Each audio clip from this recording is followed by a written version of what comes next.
അറിവിൻ്റെ വെളിച്ചവുമായി എത്തുന്ന ജ്യോതിർഗമയ എന്ന ഈ പരിപാടിയിലേക്ക് ഏവർക്കും സ്വാഗതം. തൃശ്ശൂർ ജില്ലയിലെ പള്ളിപ്പുറം ദേശത്തുള്ള ശാന്തി നിലയം ആശ്രമത്തിലെ ആചാര്യൻ തത്വരൂപാനന്ദ സരസ്വതി സ്വാമിജിയാണ് വേദവിജ്ഞാനം പകരുവാൻ ഇന്ന് നമ്മളോടൊപ്പം ഉള്ളത്. സ്വാമിജി നമസ്കാരം. നമസ്കാരം.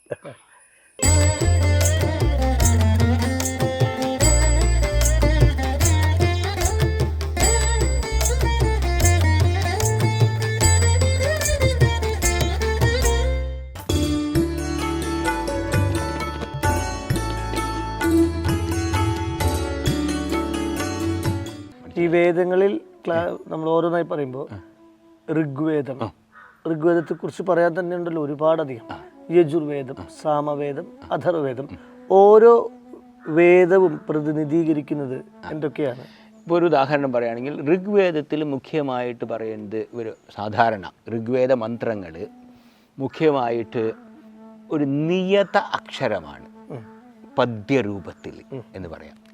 ഋഗ്വേദത്തിൽ ഋഗ്വേദ മന്ത്രങ്ങളെല്ലാം നിയതാക്ഷരങ്ങളാണ്.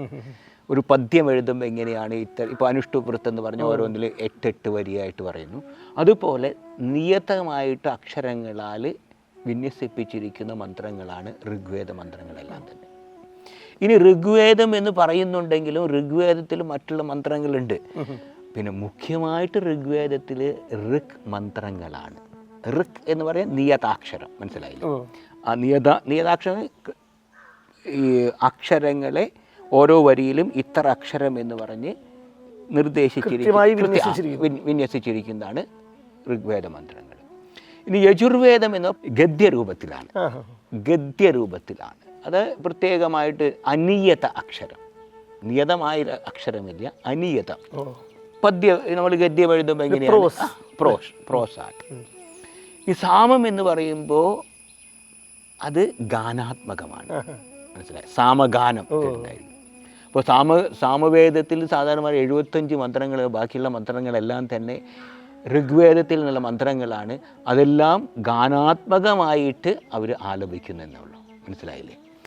അപ്പോൾ ഇനി അഥർവവേദം എന്ന് പറഞ്ഞാൽ ഈ മൂന്നും കൂടിയതാണ് അഥർവവേദം, മനസ്സിലായില്ല? അഥർവവേദത്തിൽ ഗദ്യരൂപത്തിലുള്ളതുകൊണ്ട്, പദ്യരൂപത്തിലുണ്ട്, ഗാന ആലാപന രൂപത്തിലുള്ളതുകൊണ്ട് പദ്യം. അപ്പോൾ ഇത് മൂന്നും കൂടിയതാണ്. അങ്ങനെ ഒരു പക്ഷം. ഇതിന് തന്നെ കുറേ പക്ഷങ്ങളുണ്ട് കേട്ടോ. ഞാൻ ഒരു പക്ഷം മാത്രം പറയുന്നു, കുറേ എല്ലാം പറഞ്ഞ് കൺഫ്യൂഷൻ ആക്കണ്ടെന്ന് വിചാരിച്ചിട്ടാണ്. അപ്പോൾ ഈ രൂപത്തിലാണ് ഈ ഋഗ്വേദം, യജുർവേദം, സാമവേദം, അഥർവവേദം എന്ന് പറയുന്ന 4 വേദങ്ങൾ നമുക്ക്. ഇനി ഈ 4 വേദങ്ങൾ ഓൾറെഡി ഈ രൂപത്തിൽ ഉണ്ടായിരുന്നു, നമുക്ക് മനസ്സിലായില്ലേ? പക്ഷെ അതെല്ലാം ഒറ്റ വേദമായിരുന്നു പറയുന്നത്, ഒന്നായിരുന്നു. ആ ഒന്നായിരുന്ന വേദത്തെ വേദവ്യാസർ ഈ രൂപത്തിൽ, പദ്യരൂപത്തിലുള്ളത്, ഗദ്യരൂപത്തിലുള്ളത്, ഗാനാത്മകമായിരിക്കുന്നത്, ഇവയെല്ലാം കൂടിയിട്ടുള്ളതും ഇതിനെല്ലാം വേർതിരിച്ച് 4 വേദമായിട്ട് പകുത്തു, വ്യസിച്ചു. അതാണ് വ്യാസൻ. വേദത്തെ വ്യസിച്ചത് കൊണ്ടാണ് വേദവ്യാസൻ എന്നുള്ള പേര് കിട്ടിയത്. വാസ്തവത്തിൽ കൃഷ്ണദ്വൈപായനൻ എന്നാണ് അദ്ദേഹത്തിൻ്റെ പേരെന്ന് പറയുന്നു. കൃഷ്ണ നിറമുള്ളത് കൊണ്ടും ദ്വീപിൽ ജനിച്ചതുകൊണ്ടും കൃഷ്ണദ്വൈപായനൻ എന്നുള്ള പേര് കിട്ടി. അദ്ദേഹം വേദം വ്യസിച്ചത് കൊണ്ട് വേദവ്യാസൻ എന്നുള്ള പേര്. വേദവ്യാസ വിരചിതമാണ് മഹാഭാരതം, ഭഗവത്ഗീതയും ലോകപ്രശസ്തമാണ്. സാധാരണ ജനങ്ങളുടെയും വായനയിൽ ഞാൻ നേരത്തെ പറഞ്ഞതുപോലെ തന്നെ, അല്ലെങ്കിൽ ക്ഷേത്രങ്ങളിൽ സപ്താഹമായിട്ടൊക്കെ ഭാഗവതവും മഹാഭാരതവും ഭഗവത്ഗീതയും ഒക്കെ പാരായണം ചെയ്യപ്പെടുകയും പറയപ്പെടുകയൊക്കെ ചെയ്യുന്നുണ്ട് പ്രഭാഷണങ്ങളിലും. വേദവ്യാസൻ വ്യസിച്ച രൂപപ്പെടുത്തിയ വേദങ്ങൾ എന്താണ് സാധാരണ ജനജീവിതത്തിലേക്ക് അത്രയും സുപരിചിതം ആകാതെ പോയത്? അതായത് വേദം പഠിക്കണമെങ്കിൽ തന്നെ വലിയൊരു ഡിസിപ്ലിൻ വേണം, വലിയൊരു ചിട്ട. അതായത് വേദം ഒരു പവിത്രമായിട്ടുള്ള ഗ്രന്ഥമാണ്. ആ പവിത്രതയോടുകൂടി നമ്മളതിനെ സമീപിക്കണം, മനസ്സിലായി? അപ്പോൾ അത്രയും നിഷ്ഠയോട് കൂടിയിട്ട്, തപസ്സോട് കൂടിയിട്ട് ജീവിക്കുക എന്ന് പറഞ്ഞിട്ടുണ്ടെങ്കിൽ എല്ലാവർക്കും സാധ്യമല്ല. നമ്മളെല്ലാം കുറച്ച് ലിബറലാണ്, മനസ്സിലായില്ലേ? കുറേ സ്വാതന്ത്ര്യം ആഗ്രഹിക്കുന്നവരാണ്. ഇപ്പോൾ ഇപ്പോൾ തന്നെ നമ്മളൊരു ഉദാഹരണം നോക്കും. ഈ ചില ഗുരുവായൂർ ക്ഷേത്രം എടുക്കുക, അവിടെ മേൽശാന്തി ആയി കഴിഞ്ഞാൽ പുറത്ത് വരാൻ പറ്റുമോ? അവിടെ തന്നെ നമ്മളിരിക്കണം. 6 മാസക്കാലം അവിടെ നിന്ന് പുറത്ത് വരാനായിട്ട് സാധ്യമല്ല, അവിടെ തന്നെ ഇരിക്കണം. ശബരിമല മേൽശാന്തി ആണെങ്കിൽ ആ ഒരു കാലം പൂർണ്ണമായിട്ടും അവിടെ ലയിക്കണം. അതൊരു തപസ്സാണ്, മനസ്സിലായി. എല്ലാം നമ്മൾ വിട്ട് അവിടെ മാത്രം ഇരിക്കുക. അതുപോലെ വേദം പഠിക്കുക എന്ന് പറഞ്ഞിട്ടുണ്ടെങ്കിൽ സാധാരണ പറയുന്നത് വേദം ഉപനയനം കഴിഞ്ഞാൽ, ബ്രാഹ്മണ കുട്ടികൾ ഉപനയനം കഴിഞ്ഞിട്ടുണ്ടെങ്കിൽ വേദാധ്യയനം തുടങ്ങും. വേദാധ്യയനം തുടങ്ങി ഒരു 7 വയസ്സ് 8 വയസ്സെന്ന് വിചാരിച്ചോളൂ.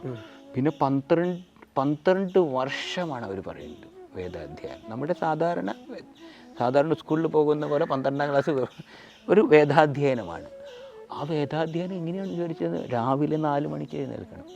4 മണിക്ക് എഴുന്നേറ്റ് കഴിഞ്ഞ് കുളിച്ച് വന്നിട്ടുണ്ടെങ്കിൽ ഒരു 6 മണി വരെ ഇങ്ങനെ ഓത്താണ്, ഇങ്ങനെ ചൊല്ലിക്കൊണ്ടേയിരിക്കുകയാണ്, ചൊല്ലലാണ്. മനസ്സിലായി. ആ രീതിയിൽ നമ്മൾ പഠിക്കുകയാണെങ്കിൽ, അതായത് ഇപ്പോൾ ഒരു വേദം ആ പ്രായത്തിൽ ഒരു 8 വയസ്സ് 9 വയസ്സ് പ്രായത്തിൽ ഒരു കുട്ടി പഠിക്കുകയാണെങ്കിൽ അടുത്തൊരു 21 22 വയസ്സ് വരെ അവൻ പഠിക്കുകയാണെങ്കിൽ അതെല്ലാം ഹൃദിസ്ഥമായിരിക്കും.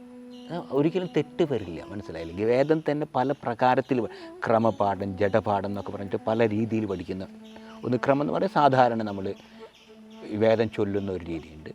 അത് കഴിഞ്ഞിട്ടുണ്ടെങ്കിൽ ഗണപാഠം എന്നൊക്കെ പറഞ്ഞിട്ടുണ്ടെങ്കിൽ വലിയ ആ ഗണപാഠിയായിരിക്കുന്ന ഒരിക്കലും തെറ്റ് സംഭവിക്കില്ല, മനസ്സിലായില്ല. അതായത് ഒരു വ്യക്തി സ്വന്തം ഉള്ളിലെ ആത്മശക്തിയെ കൂടുതൽ കൂടി പവർഫുൾ ആക്കുന്ന രീതികളാണ് ഇതൊക്കെ അല്ലേ? അവരുടെ ശ്രദ്ധ, ഓർമ്മ, ബുദ്ധി, ഭാവന എല്ലാം. അതായത് ഞാൻ കംപ്ലീറ്റ് എന്നെ തന്നെ അതിലേക്ക് അങ്ങോട്ട് സമർപ്പിച്ചിരിക്കുക.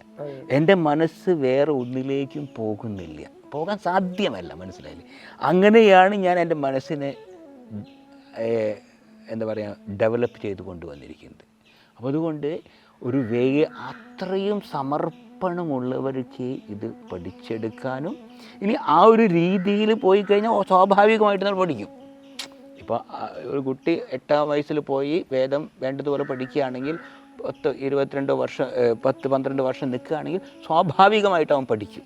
അപ്പോഴും ഞാനിത് കാണുന്ന കേൾക്കുന്ന സാധാരണ ജനങ്ങളുടെ കൂട്ടത്തിൽ ഒരാളായിട്ട് അറിയാൻ വേണ്ടി ചോദിക്കുകയാണ്. കാലങ്ങളായിട്ട് അല്ലെങ്കിൽ യുഗങ്ങളായിട്ട് ഇത് പഠിക്കാൻ അല്ലെങ്കിൽ അത് പ്രചരിപ്പിക്കാനുള്ള അവസരം ചില കമ്മ്യൂണിറ്റിയിലുള്ളവർക്ക് മാത്രമായിട്ട് കിട്ടുന്നോ? അതിപ്പോൾ ചാതുർവർണ്ണ്യം എന്ന പദം തന്നെ അത് യഥാർത്ഥ അർത്ഥത്തിലാണോ ആളുകൾ എടുക്കുന്നത് അല്ലെങ്കിൽ പറയപ്പെടുന്നത് നമുക്ക് ചർച്ച ചെയ്ത് മനസ്സിലാക്കണം. ചാതുർവർണ്ണ്യമയ സൃഷ്ടം എന്ന് പറഞ്ഞ സ്വാമിജിക്ക് എന്താണ് പറയാനുള്ളത്? കാരണം ഈ ഭൂമിയിലുള്ള എല്ലാ മനുഷ്യർക്കും ഉപയോഗിക്കാൻ വേണ്ട വിധത്തിലായിരിക്കില്ലേ സൃഷ്ടാവ് ഇതൊക്കെ രൂപപ്പെടുത്തിയിട്ടുണ്ടാവുക? തീർച്ചയായിട്ടും. ചിലരിലേക്ക് എന്തുകൊണ്ട് എത്തുന്നില്ല? ഓക്കെ, നല്ലൊരു ചോദ്യമാണിത്. ചാതുർവർണ്ണ്യം എടുക്കുക. ഇത് ഇപ്പോൾ എല്ലാവരും കോട്ട് ചെയ്യുന്ന ഒരു ചാതുർവർണ്ണ്യമയാ സൃഷ്ടം, അത്രമാത്രം അറിയുന്നുള്ളൂ. അതിനുശേഷമുള്ളത് പറയുന്നില്ല. അതിനുശേഷമുള്ളതും കൂടി പറഞ്ഞാൽ പ്രശ്നമില്ല, മനസ്സിലായില്ലേ?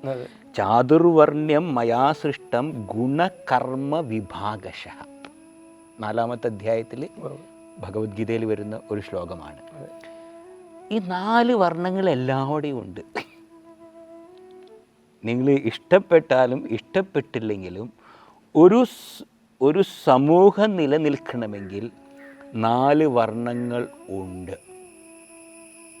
അമേരിക്കയിൽ പോയാലും യൂറോപ്പിൽ പോയാലും ആഫ്രിക്കയിൽ പോയാലും എവിടേക്ക് നമ്മൾ പോയാലും ഈ 4 കാറ്റഗറിയിലുള്ള ആൾക്കാരില്ല എങ്കിൽ ആ സമൂഹത്തിന് മുന്നോട്ട് പോകാനായിട്ട് സാധ്യമല്ല. ഞാൻ പറയാം, ഇപ്പോൾ ഒരു സമൂഹത്തിന് ഏറ്റവും വേണ്ടത് അറിവാണ്.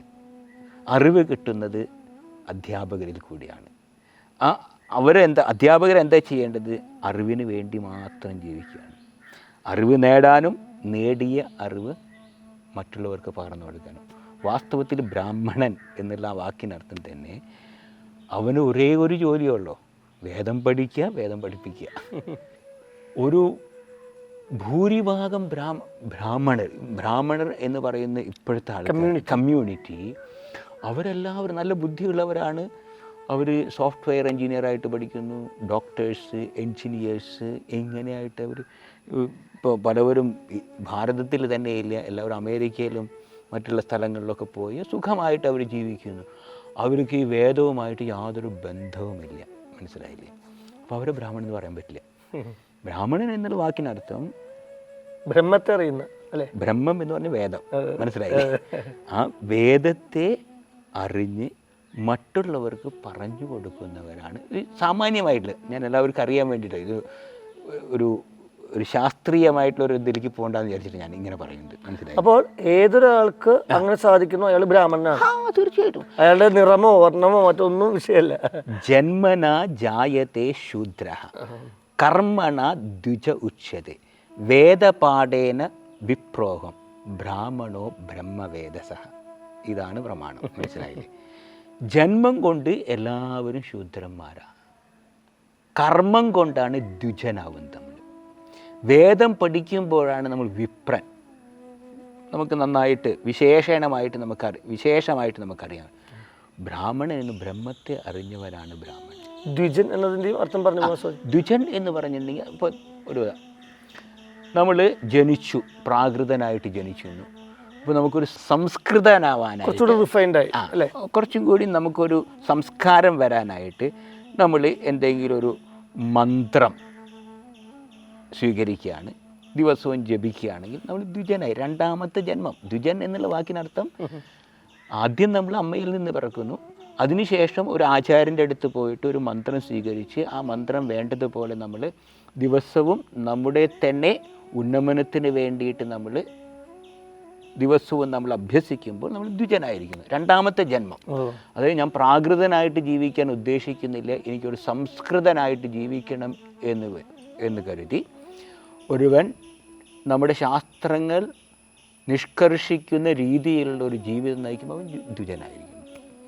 ഇനി വേദം പഠിക്കുക, വേദം വേണ്ടതുപോലെ പഠിക്കുമ്പോൾ അവൻ വിപ്രനാവുന്നവൻ. വേദപാഠേന വിപ്രോഹം ബ്രാഹ്മണോ ബ്രഹ്മവേദസ. ബ്രഹ്മത്തെ, സത്യത്തെ അറിയുന്നവനാണ് ബ്രാഹ്മണൻ. ഇങ്ങനെയും ഒരു വ്യാഖ്യാനമുണ്ട്, മനസ്സിലായി? അപ്പോൾ അതുകൊണ്ട് ഇത് അങ്ങനെ ഒരു കമ്മ്യൂണിറ്റിയിൽ മാത്രം നിലനിൽക്കേണ്ട ഒന്നല്ല. നമുക്ക് അർഹതയുണ്ടെങ്കിൽ നമുക്ക് പോയി പഠിക്കാം. നമുക്ക് ആഗ്രഹവും ആവശ്യവും ഉണ്ട് എന്ന് തോന്നുകയാണെങ്കിൽ തീർച്ചയായിട്ടും അതിനുള്ള ആവേശം വേണം. തീർച്ചയായിട്ടും ഇതൊരു സമർപ്പണമാണ്, മനസ്സിലായില്ലേ? വേദം എനിക്കറിയാവുന്ന പല ആൾക്കാർ ഇപ്പോൾ പല വേദമന്ത്രങ്ങളും, ഒരു വേദം പഠിക്കുക എന്ന് പറഞ്ഞിട്ടുണ്ടെങ്കിൽ പൂർണ്ണമായിട്ടൊരു വേദം പഠിക്കുക എന്ന് പറഞ്ഞാൽ നമുക്ക് പൂർണ്ണമായിട്ടൊരു സമർപ്പണം വേണം, എങ്കിൽ മാത്രമേ നമുക്കതിന് സാധിക്കൂ. മറ്റുള്ള വിഷയങ്ങൾക്ക് നമ്മുടെ ജീവിതത്തിൽ ഒരു പ്രസക്തിയുമില്ല, മനസ്സിലായില്ലേ? അത് പൂർണ്ണമായിട്ട് എൻ്റെ ജീവിതം ഞാൻ അതിന് സമർപ്പിച്ചിരിക്കുക. ഫുൾ ഫോക്കസ്, ടോട്ടൽ ഡെഡിക്കേഷൻ, മനസ്സിലായില്ലേ? ഒരു തപസ്വി എന്നൊക്കെ നമ്മൾ പറയില്ലേ, അങ്ങനെ പൂർണ്ണമായിട്ടും നമുക്ക് നമ്മുടെ ജീവിതത്തിൽ സമർപ്പിക്കണം.